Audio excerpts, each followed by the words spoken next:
Welcome to Low Elo 1v1 Atacama on Xbox. In this matchup, we've got the Raging Reaper in the red playing Portuguese against Mrs. Ginger West playing Huns in the blue. And Portuguese, they're best known for their gunpowder and of course the Feitoria. Of course, you don't need to make houses? Whatever, bro, I don't need to make eco. But gunpowder is not even all they can do. The Portuguese tech tree is pretty flexible, given that they get bloodlines, the thumb ring, every blacksmith tech, but they are missing some late game upgrades like heavy cav archer, paladin, or hussar. Huns, on the other hand, have fast working stables, strong knights, and cheap cav archers. They do get Parthian, but miss out on that last archer armor.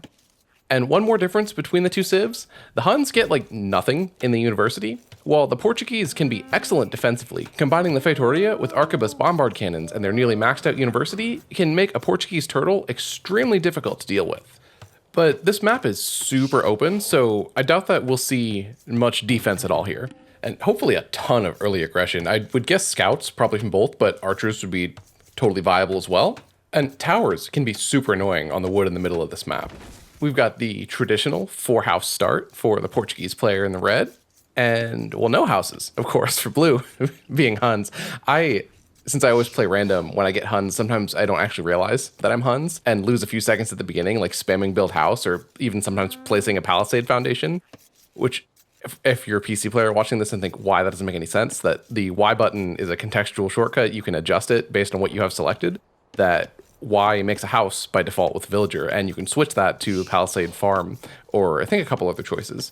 So we've got a pretty standard looking build so far for Miss Ginger West with the 6 on sheep, 2 lumberjacks, just on the straggler for now. He does have the wood to make a lumber camp. The start, you get a little bit less wood with Huns to offset the house bonus a little bit, and no need for efficiency on the sheep here for the Reaper.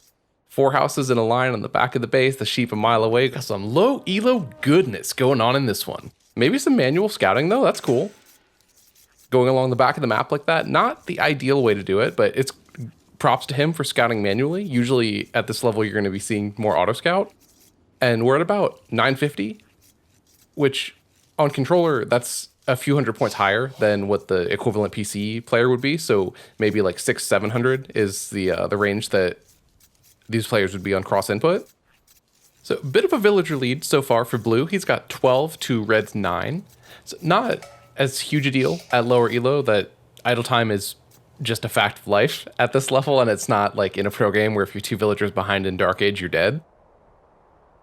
And the whole economy, 100% idle time. There we go. But the mill's coming up on the berries, got a few more sheep coming in.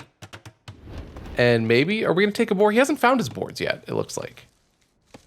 But back on the sheep, back on the berries, and got a lumberjack going, keeping the scout moving, and there's the boar, just walked into the line of sight there on our western edge. Blue has left his base now, and also seems to be manually scouting. I'll try to take another look at the scout when it gets moving again to figure it out for sure that, at least on the Xbox version of the game, you can see that path indicator, the dashed line, as well as the waypoints popping up on the minimap, and well, in the main body of the map as well. When I last played on PC, I don't recall being able to do that, but you can tell that Auto Scout won't have the path indicators in the same way on the screen, where when someone is moving manually or has set waypoints, you can actually watch that happen, at least on the Xbox version of the game. So still eating the sheep, like in the middle of nowhere here. Again, efficient. Oh, maybe that's why he likes Portuguese, because you don't have to worry about efficiency if you get to the Feitoria. So since I've said it like 100 times now, I hope we get that far, but I sort of doubt we will. That this map tends to produce shorter games being so open, especially at lower elo. Like whoever attacks first is kind of gonna win. But maybe we'll see a surprise here and something different will happen. I love the low elo housing block going on down here. Real fine urban planning in this Chilean Portuguese empire. I wonder if we're going to see lumber camps out in the main wood area in the center of the map. I really like this map. I think that it's interesting how you're forced to compete over resources almost immediately with placing lumber camps so close together on that main area in the center. But we're all tied up again. Well, blue's ahead by 1 now on villagers. We had 15 to 15 there for a second. So again, no big deal on the little population shifts at this stage in the game, at this elo. We've got a barracks way out there in the middle, and there's Blue's lumber camp. So he understands the map. He's trying to secure that important real estate and attacking already. Let's go. Oh man, I thought that scout was gonna get away with 2 HP with the. I thought the hill bonus would help him there. He's luckily he's 1 tile short and goes down to the Reaper's villagers. First kill to the Reaper. Do you guys play Overwatch? I used to really like Overwatch 1 and haven't really played it at all since the sequel came out. Yeah, Reaper's a pretty fun character. But I actually was always the tank main, like Reinhardt and Hammond were my favorites. But yeah, Holy Militia. It looks like he's got 3 there already, and are we gonna see some more? Because he's not attacking yet. Maybe he's thinking about making some more. But while we think about that, we'll have a long voyage here for our lumberjacks to ponder the strategic decisions. So he's got the lumber camp up in the middle, but it's still long distance harvesting the stragglers around the TC, and still no boars in yet for the Reaper. He's got both of them, one on either side of the base. And are these guys maybe going out to like group hunt this eastern boar? Or no, this is the western boar. I know my directions.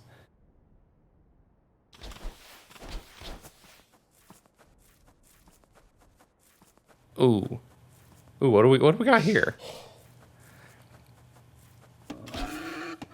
Okay. About the same distance from the TC as the sheep were harvested. Maybe that's the sweet spot. That you don't want to bring them like right into the center of your town, right? You don't want like a big hog carcass where everyone can see it. You have to keep that, more in the boonies. But so when he sent the group out there, I thought that he was just gonna eat the whole thing long distance. Oh, let's go. It's a 6 militia. Let's go. And yeah, he's still got 3 on gold. He could make even more. Doesn't quite have the food at this point. He's got 2 villagers and another militia in the queue, and we're pausing for a second here. He lost his scout, remember, so he doesn't necessarily know if red is in the center. That'd be like a juicy wood line to take down with this big militia rush. He does know where the berries are, and the villagers are far from the mill and far from the TC. He could even hit that boar. So Red's lumber camp is on one of these smaller patches of trees, and he could have actually put it right in the middle of those 2 patches. Would have actually been like pretty decent, but oh, look at all those militia. There's gonna be some villager kills here. And none yet. And all right, there we go. There's one. There's our second. We're even now. Both players have a kill, and chaos for red. This might be GG. Oh, no, don't go into the town center, bro. Don't do it. Don't do it. Oh. All right, so the town center is the MVP of this game with the most kills of any unit so far. As blue continues to raid, and red is fighting back with some villagers and placing farms. Yeah, we don't need to deal with this rush. We need to place farms. That is some determination to your job. Gotta make sure that food keeps rolling in. Gotta keep the wheels turning. Doesn't matter if the militia are in our base. We got a job to do. Oh no, poor Sheila. And all right, there's another villager kill from the rush here for blue. Mrs. Ginger West is doing some damage, but the KD is actually still in red's favor. That TC put in the work, really shutting down this early aggression coming from blue. And the Reaper is not going to give up. He's got some fight in him. He's got his own barracks down, is producing his own militia now, and he's going to fight this back despite losing a ton of villagers over here on this wood line, continuing to send villagers back instead of maybe relocating them somewhere else. So it looks like the Reaper has found blue. He knows that he's on the wood in the center, and that could be a vulnerable area to attack now. But the stream of militia just keeps coming, and red is fighting it off with his villagers now as another goes down, and we're going to see even another one go down here again. As she runs away? No, she's not going to get away. And the Reaper's just continuing to stream the villagers in, committing to the villager fight here. Let's go. Blue is continuing to rack up the kills, 11-6 now, but is behind somehow in villagers. And I'm just really enjoying the complete lack of consideration for the well-being of his people here. I would not want to live in Raging Reaper's empire. But he is pulling away most of the lumberjacks now, and Despite all the chaos, the population is still about even, 26 to 27 here. More military for blue, more villagers for red, as another is about to get surrounded and go down here. Endless militia from blue. It's got 5 on the field and 3 in the queue. Do you know why you can make this many militia? Because they don't need houses. All right, so here we go, like round 7 of red villagers against the blue militia. They're just gonna keep going. Red still has 21 villagers despite all of this, and he is on the way up to the next age now. Blue so far is not, unsurprisingly, committing this heavily to going for the drush. It looks like red is, again, gonna clean this up as more militia go down from blue. And are we gonna go right back to work on this same wood line? Or we're shifting over to gold, which he must be thinking he wants to get some archers out and try to take control of that area in the middle, or at least be able to defend at home. Blue is massing up for another attack, he's been not looking at his town center that whole time. He has 23 villagers. Well, Mrs. It's probably a clan tag. I've been calling her Mrs. Ginger. Only a few villagers ahead of where the Reaper's at, despite not losing any. All of Blue's losses have been military. So even with all of that chaos, we got a pretty even game as Blue didn't accomplish a ton. So we've got 8 militia out right now and just the scout for the Portuguese player. It looks like we've still got some idols that he forgot about in the TC, and we're chopping wood now on a new wood line, but it doesn't look like we've got a lumber camp over there. And to make things worse, the barracks is in the way, so the villagers will even have to path around that to get to the TC.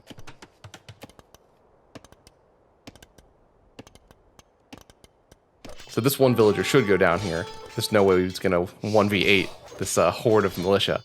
But the archery range is coming in for the Reaper. Drop that immediately as soon as he started aging up, as soon as he hit the Feudal Age. And he's gonna have the gold, but not the wood. The wood has been denied by this rush. That he spent all of his wood to drop that building and is not gonna be able to make the archers. But again, the TC, I don't know why he's dropping the archery range. He should have just put a blacksmith first and opened with fletching, because that TC is, that's where he's got all his kills from. But we're about to see some archers coming out, and maybe he'll drop the blacksmith and get fletching, and a tower as another red villager goes down. Pretty even though, despite all of these villager kills, it is 16 to 18 on our KD, and the villager population is 24 to 25. Blue has nothing in the queue. He's committing all of his attention to this. Really, all in doesn't even describe it. That we're at 20 minutes, he's in Dark Age and still raiding and finding value with these. He's probably made 40 militia at this point, because he's pretty much always had a group of 6 pressuring in Red's base. And Red has been doing a great job to keep it together and focus on committing to his strategy and defending and not letting this rush get to him. Was Blue gonna go over there and lame the boar? The boar would probably kill a militia. That might be enough to take it, I don't know. The militia are like barely stronger than a villager.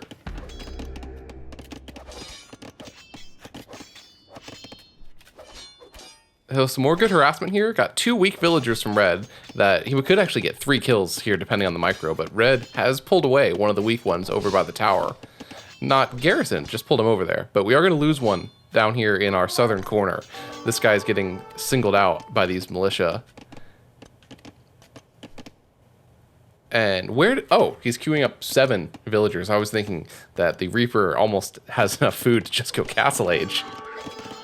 And imagine one night decimating everything that Mrs. Ginger has, and that would probably be GG. But he's got the archers out now. Archers, tower, TC. This should put the brakes on Mrs. Ginger's aggression, at least for a moment. A militia goes down, but he is still finding some damage here, looking for yet another villager kill on these farmers as the archer pursues. But Blue is on the way up to Feudal Age, finally now, after our extended militia rush. Still close though. 28-25 on the villagers and 17 to 20 on our KD. And they both even 3 to 4 on military units. So despite, well, the Portuguese playing defense, not using really any of their defensive bonuses at this point in the game. So this is a bit of a tangent, but When people discuss this game as if like you can only do the like best thing that your civ can do in the late game, it sometimes can lead like newer players to misunderstand. In Feudal, pretty much everyone can do anything because there's not as many gaps as far as who gets what. I mean, there's some exceptions like Spanish archers, but I mean, even there's situations where that makes sense. So if you don't know, Spanish can't upgrade to crossbow, is why you don't want to make archers. That's like one of the biggest strengths of an archer play is that you get to start massing up your army earlier in the game in Feudal. So as soon as you reach Castle Age, you can just get the crossbow upgrade, get bodkin, and you've got a big power spike, a big opportunity to attack and do some damage, while your opponent, who might be going knights, is just now going to be starting to produce at that point. Well, you've already got a big army in their face. Blue's got wheelbarrow on the way, gold mining, 9 more men-at-arms in the queue, and a villager. So a little bit of a shift in his approach, stopping to get some eco upgrades, but definitely planning to keep his foot on the gas, keep the aggression going. Love it. Behind by quite a few villagers now at this stage, 33 to 26, although 6 of those are idle for the Reaper. So while Blue hasn't completely forgotten about his economy, he is keeping more of them working. Lots in the queue here. Is he getting upgrades on all these men-at-arms? No, not yet. And no fletching. We've got over 1,000 gold in the bank for Blue. Plenty of wood, too. He actually could just sell resources and go up at this point also. Bidaxe and Horsecollar coming in for the Reaper, so both players kind of taking a breath, getting their economy in order before we see our next big fight. So Blue, looks like he's got his gather point set at the front end of the forest, as we've got one more men-at-arms streaming across to meet up with his comrades there, and got some farming around the mill, maybe auto eco. I haven't been paying as much attention to Blue's eco this game, as there hasn't been as much of it. But you can sometimes tell if they're playing auto versus manual by like auto, or if you're using the site menu on the mill, we'll farm there first, where a player that's placing them manually will typically put them around the TC first for protection. So it looks like Blue is still manual scouting, and Red has turned on the auto scout, as he's very thoroughly explored the map all the way over to that corner. And taking a boar here, might lose the villager. All right, 4 HP, she's good. All right, so we've got 6, 7 archers out for Red now, defending that wood line, and Blue's got some armor coming in now for his men-at-arms. And the Reaper is super housed right now. And it's not gonna be pop capped much longer. Oh, this is going to be a brutal one. Men-at-arms are so much stronger than the militia. If Red continues to fight back like he has here against the men-at-arms, even that have +1 armor now, it's going to be a decimation. Every single one of these Red villagers, the lumberjacks, are all going to go down. He's not been able to take wood peacefully this entire game. As an excellent fight from Blue, and the archers are here now. Big score lead for Red though, 2,500 to 1,900, even after getting all those kills. And late to the party here with the archers, that he could have saved probably all of those villagers actually, had he immediately retreated and had the archers in position to defend them. Raging Reaper here now is trying to lure Blue back into his tower fire, and Blue's not having it. He's camping back by the lumber camp and is gonna engage here? I don't know about that one with these numbers of men-at-arms, but Reaper is trying to go for the tower play again, pulling Blue back into his base. We're not seeing the hit and run that you could do with the archers here at this level, but he is trying. So some micro from both players, and still wood problems as a result of these raids. That Raging Reaper, he's got 11 lumberjacks working, but poor efficiency with those 2 remaining small clumps of trees. He's been pushed completely off of the main wood line as both players continue to kind of back and forth. Neither is really taking the engagement here. But Raging Reaper does have the resources to go up to Castle Age now. As we're retreating back towards the tower again, and a low HP men-at-arms gets away.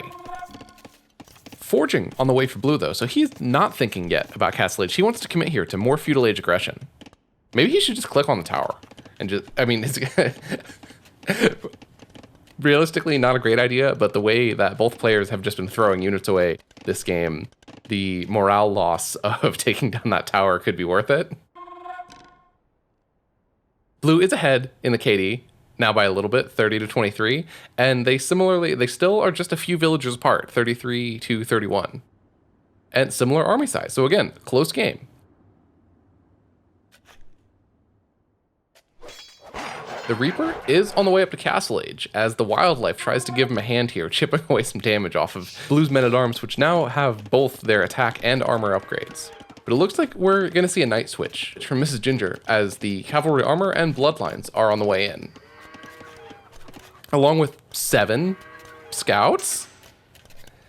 Scout, well, yeah, because Blue is still in the Feudal Age, of course, with his 1900 gold. It's Red who's on the way up to Castle, who might be able to just close out this game at that point with the tech advantage. But Blue has been so aggressive that if he just goes full commit in Feudal, he might be able to still hold him off and win. But Mrs. Ginger is also now on the way up to Castle Age, so the scouts are kind of weird. Especially when he's got so many men-at-arms out already. It's a crazy amount of food that he's invested into army at this point. Yeah, I love the aggression. This has been a fun game to watch. So we're likely still going to see the night switch, but ooh man, that's a bunch of men-at-arms. We should see some more dead farmers here. Red's got plenty of archers though to hold and defend this and wait for that Castle Age upgrade and crossbow. So Blue could lose his army here as he attacks the farm with his men-at-arms. Did get a couple villager kills, but this is not looking good for him. He should run away here. That's too many archers under the tower fire especially. And is he gonna get the one surround? No, not worth it, and didn't get the kill. He's gonna lose his whole army here. This is a bad fight. Leaving Raging Reaper in a great position here with a big ball of archers headed into Castle Age to be able to hit that crossbow power spike as Blue runs away with his headed back? Red has double the army size of Blue now, and still just trying to lead him back to that tower. No, whatever, bro. I don't want to fight your army. I'm just going to kill these lumberjacks again. So we'll see if Blue is able to get a kill here, squeeze a little bit more value out of the men-at-arms rush before the ball of archers catches up and cleans up this army. So one man-at-arm goes down, there's the second, and they're all going to get cleaned up, and it doesn't look like he got a villager kill there. And with that, Raging Reaper pulls ahead in KD, 33 to 32 now, and is ahead in population as well, with the larger army size, and they're tied in villager numbers. So Red's definitely in the better positions, got Bodkin Arrow coming in, still producing villagers and still producing archers, but just at a 1 range. So being in Castle Age, getting these upgrades, you'd want to be on 2 or even 3 ranges at this point. But it looks like we are seeing the stable switch from Mrs. Ginger. We have 15 knights in the queue from 1 stable. So something he could be doing better here is similarly, if he had more production buildings, that's something both players could improve on to get more of those units out faster. That even though Red is taking a better position at this point, he still absolutely could lose this game if Blue were to continue his aggression out of more production buildings. But both players are continuing to produce villagers and keeping their units queued up out of the 1 building they are producing from. And more men-at-arms. Wow, I was not expecting that. I thought this was going to be a full switch into knights here as we got into Castle Age, but he's still making the men-at-arms, which now seeing how many archers that Red has out, that is not the wisest decision. That going pure knights or even mixing in some skirmishers maybe, or even towering on the wood here for Red would all be some good options, but he is still continuing to produce the infantry here. Interestingly, not longswords, still men-at-arms, and not crossbow, still archers. So the knights would absolutely shred right now if Blue sent them in. And 8 cavalry units out here on the field, couple scouts, mostly knights, and the 3 men-at-arms. On Red's side, he's still continuing to mass up the archers. He's up to 18 units now, but just content to play defense. Sitting back, watching over his lumberjacks, has been able to actually gather wood uninterrupted for a moment, and it's got the wood upgrade coming in, and a lot of food in the bank. So I wonder how long of a buildup we're going to see here, where both players seem to be content to tend to their economy for a second after all of the early aggression. Is this another town center going up for our Red player? Kind of an awkward spot. It's I guess a farm TC is what those are called. Putting a TC maybe to control that center wood or on a gold pile. Blue has an awesome potential TC spot just south of his stable where he could cover both wood and gold. A stray scout up here, just hanging around. I think that's his starting scout. Maybe it was on auto scout and the whole map is revealed now. Oh, we don't need him anymore. His job is done. Pardon me, fighting with the mini-map here for a second. And where are these villagers? Are we going to see a forward? Like a sneaky wraparound behindward? Because it'll be behind Blue's base. Blue did add a second stable, 3 stables now. So he's got all the production up. and he's getting husbandry, still making villagers. Doesn't even have that many resources stockpiled anymore. At one point, he was floating a ton of gold, but now he's spending his resources. Got his economy's pretty well balanced out, distributed, producing. He's doing everything right at the moment. So we'll see if he can hold on against this town center. I mean, I guess this one is on wood and gold, like I was just suggesting. Blue is unlikely to find that. So that's actually maybe like a big brain play. 500 IQ here from Raging Reaper, that he'll have some eco that is safe, knowing how aggressive Blue has continued to be with raiding in the same area where he's got the tower and the 4 lumberjacks in the center, that having some safe eco in an area of the map that Blue's less likely to go to is probably actually a really good idea. Pretty big villager lead, 51 to 43 in favor of red, but the big Knight Mass is coming in. He's got +1 on his upgrades so far.